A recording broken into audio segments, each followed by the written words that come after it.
Welcome to my channel, dear student. In last video we have discussed 9th class mathematics chapter 1st number system exercise 1.3 up to question number 1.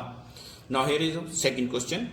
You know that 1.7 is equal to 0.142857 बार. तो it means ये 6 digit का group जो है वो बार बार repeat हो रहा है. Can you predict what is the decimal expansion of 2/7? आपको 1/7 की वैल्यू गिवन है.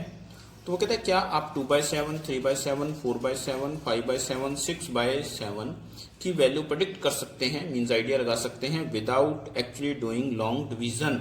लॉन्ग डिवीजन आपको नहीं करना है. If so then how? Yes we can. Then how?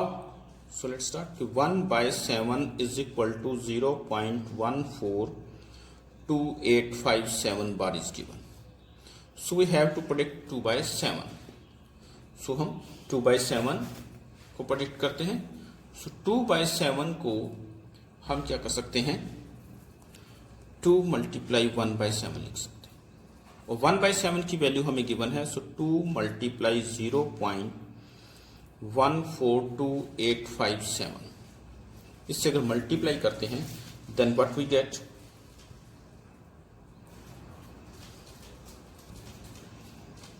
it will be 285714 0.6. इसको मल्टीप्लाई कर दो तो ये आपको 2.7 को वैल्यू जो मिल जाएगी डेसिमल एक्सपेंशन.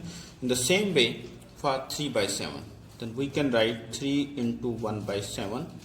सो 3 multiply 0.14287 बार. अगर इसको हम 3 से मल्टीप्लाई करते हैं then we get 0.42857. Just we have to multiply it. On the same way 4/7 को हम लिखेंगे 4 into 1/7. और इसको अगर हम 4 से मल्टीप्लाई करते हैं, 4 multiply 0.14287 bar. Just we have to multiply it. Then we get 0.571428. In the same way 5/7. So 5 multiply 1/7, that is 5 multiply 0.14287. Then we get 0.71428.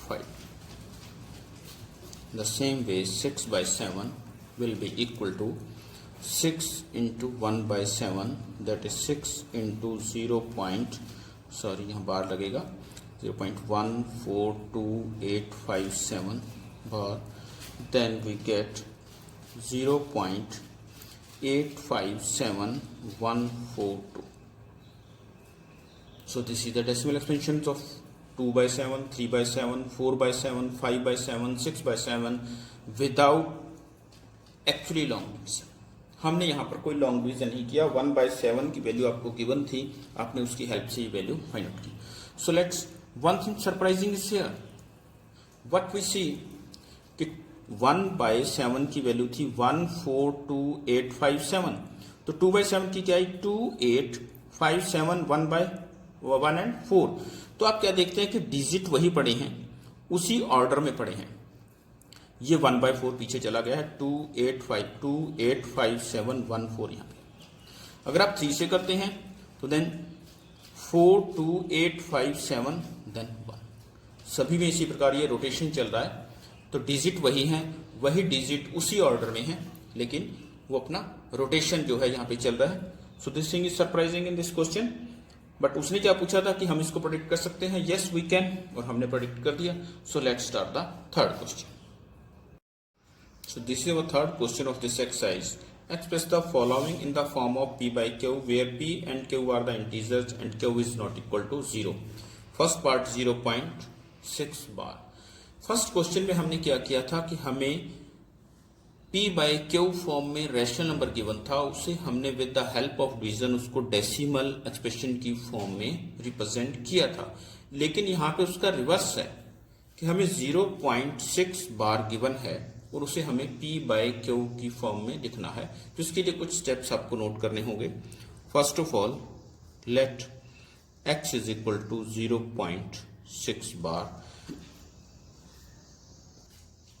and we can write it 0.666 and so on. It's non-terminating but repeating group. So यहाँ पे आपको put करना होगा equation number 1. अब आप repeating group का जो यहाँ पे एक चीज आपको नोट करनी होगी कि नंबर ऑफ डिजिट्स की काउंटिंग ऑफ रिपीटिंग ग्रुप. जो रिपीटिंग ग्रुप है आपका, रिपीटिंग ग्रुप के अंदर कितने डिजिट जो है, कितने डिजिट का वो ग्रुप है जो रिपीट हो रहा है. तो यहां पे सिंगल डिजिट है, तो अगर 1 डिजिट है तो आपको 10 से मल्टीप्लाई करना होगा, मल्टीप्लाई बाय 10. अगर ये 2 डिजिट का ग्रुप रिपीट होगा तो हम मल्टीप्लाई करेंगे 100 से. अगर 3 डिजिट का ग्रुप रिपीट होगा तो हम मल्टीप्लाई करेंगे 1000 से, एंड सो ऑन. यानी कि नंबर ऑफ डिजिट्स ग्रुप जो रिपीट हो रहा है उसके नंबर ऑफ डिजिट के अकॉर्डिंग हम यहाँ पे जीरोज लगाएंगे. अगर 1 है तो 10, 2 है तो 20, 3 है तो 30. मीन्स अगर 1 डिजिट का ग्रुप रिपीट हो रहा है, जैसे यहाँ पे 1 डिजिट का जो ग्रुप है वो रिपीट हो रहा है, तो यहाँ हम 10 से मल्टीप्लाई करेंगे. If it will be 2 digit then we multiply by 100. If 3 digit then we will multiply by 1000. So here we will multiply by 10. So multiply by 10 both side. हम यहाँ दोनों साइड, बोथ साइड 10 से multiply करना होगा. It will become 10x. और जब इसको 10 से मल्टीप्लाई करेंगे हम तो डेसिमल जो है जंप कर जाएगा 6.666 and so on. So it will be our equation number 2. So first equation तो एज इट इज, जिसे हम लेट करेंगे गिवन वैल्यू को, उसको अगर एक्सपेंड करके हम लिखेंगे तो इक्वेशन नंबर 1 लिखेंगे. फिर आफ्टर दैट हम उसे मल्टीप्लाई करना होगा. Multiply number of digits of repeating group पे डिपेंड करेगा, सो उससे मल्टीप्लाई करेंगे and that will be our second equation. So now we will subtract equation number 1 from equation number 2. तो इक्वेशन नंबर 2 को हम लिखते हैं 10x is equal to 6.666 and so on. And first equation is x is equal to 0.666 and so on. If we subtract it, what we see? There is 9x, or in this side only 6.0000 and so on. Yani we can say that only 6 is there. So from here we will find the value of x, that is 6 by 9. So this is the fraction form, p by q form, where both are integers and q is not equal to 0. But ये shortest form में नहीं है. आप इसे shortest form में, यानी कि 3 एक कॉमन फैक्टर है, आप उसे डिवाइड करके 2/3 भी लिख सकते हैं. So x equal to 2/3. Now let's see the second part. So this is second part of this question. Given number क्या है आपको? 0.47 बार. जो बार है वो ओनली 7 पे है, 47 पे नहीं है. यानी कि 4 और 7 दोनों पे नहीं है, ओनली 7 पे है. So first step, let x is equal to 0.47 bar. तो इसे एक्सपेंड भी करते हैं हम 0.4777, क्योंकि रिपीटिंग ग्रुप ओनली 7 है, and so on. It's our equation number 1.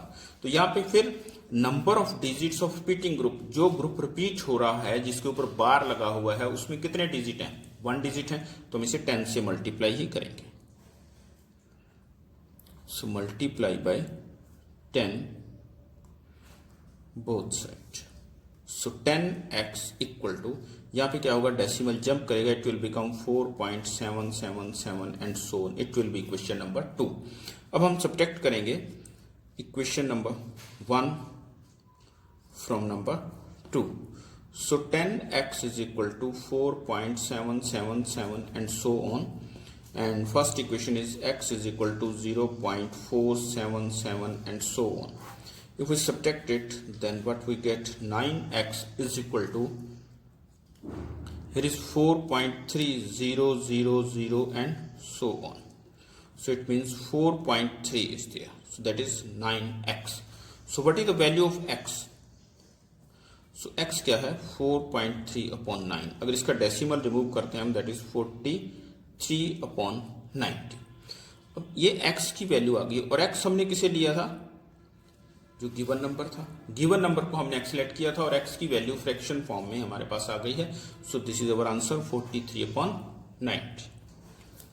So this is our third part 0.001, तीनों के ऊपर बार लगा हुआ है, इज द गिवन नंबर। तो यहाँ पे जो हमारा रिपीटिंग ग्रुप है वो 3 डिजिट का है। So let x equal to 0.001 bar. अगर इसे हम एक्सपेंड करके लिखेंगे तो 0.001, 001, 001 एंड सो ऑन। तो यहाँ पे हमारा जो ग्रुप है वो 3 डिजिट का है, तो we will multiply here, multiply by 1000। जितने डिजिट हैं ग्रुप में उतने ही जीरो होने चाहिए बोथ साइड। तो हम दोनों साइड 1000 से मल्टीप्लाई करते हैं, then we get 1000 x equal to, और यहाँ पे डिजिट जो है वो जंप कर जाएगा, तो 0 0 0 1 पॉइंट, 3 डिजिट जंप करेगा, that is 0 0 1 0 0 1 0 0 1 and so on. So it's our equation number 1, it's equation number 2. So subtract number 1 from number 2.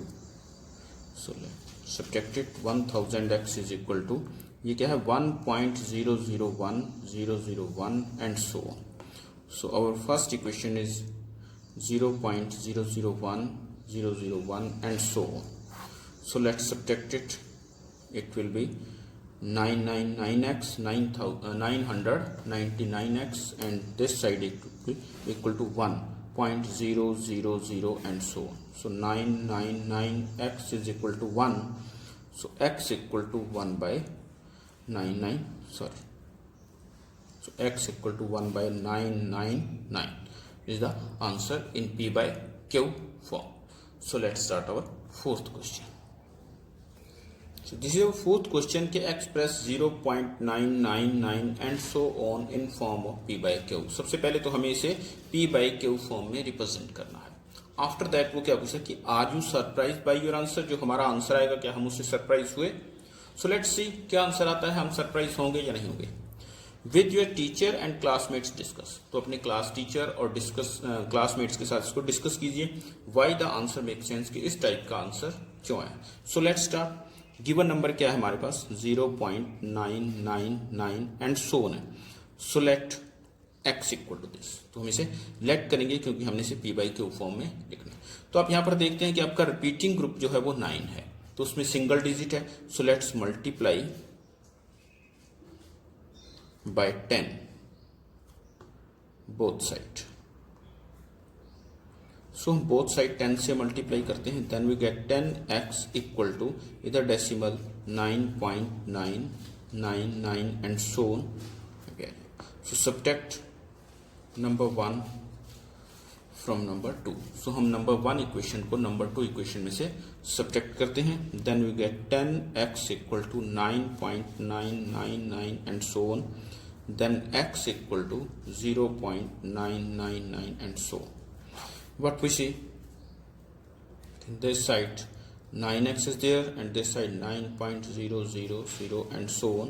So 9x equal to 9. So what is the value of x? That's 9 upon 9 and 9 is the common factor, so that's 1. अब x की value जो 1 आई है वो हमने 0.999 को जब p bye q form में लिखना चाहा तो दैट विल बिकम 1, तो वो 1 बन गया, यानी कि x की वैल्यू जो 0.999 and so on equal to 1 आ गया। हमें इसे p बाई क्यू फॉर्म में लिखना था, ये p बाई क्यू फॉर्म में नहीं आया, ये सरप्राइजिंग है हमारे लिए। और सेकंड कि अगर हम 1 को अब डेसिमल फॉर्म में लिखना चाहें तो हम इसे 0.999 यानी कि 1 को हम डेसिमल फॉर्म से 1 को डेसिमल फॉर्म में कन्वर्ट करना चाहें तो दैट इज इम्पॉसिबल। हम इसको 0.999 डेसिमल फॉर्म में नहीं कर सकते, नहीं लिख सकते। तो this thing is surprising for us. ये ऐसा क्यों हुआ? क्योंकि जब भी नॉन टर्मिनेटिंग, ये क्या कंडीशन है, नॉन टर्मिनेटिंग बट रिपीटिंग है, तो नॉन टर्मिनेटिंग बट रिपीटिंग ये कब आता है? जब जो रिमाइंडर है वो जीरो नहीं होता और डिवीजन आगे चलती रहती है। जब रिमाइंडर जीरो नहीं हुआ, कंप्लीट डिवीजन नहीं हुआ, डिवाइजर जो है डिविडेंड का फैक्टर नहीं है, तो इट मीन्स उसे कंप्लीट डिवाइड नहीं कर रहा और रिमाइंडर जीरो नहीं हो रहा, तो जब हम उस डिवीजन को वहीं पे छोड़ देते हैं तो वो अप्रोक्सीमेट वैल्यू होती है। तो इट मीन्स क्या हुआ, जो 0.999 है वो उसकी अप्रोक्सीमेट वैल्यू जो है वो 1 है। सो दैट्स वाई ये हमारे लिए सरप्राइजिंग है। So remaining part of this exercise के लिए आप नेक्स्ट वीडियो देखिए। अगर ये वीडियो आपको पसंद आया तो इसे लाइक कीजिए, शेयर कीजिए और चैनल को सब्सक्राइब कीजिए। Thanks for watching my video.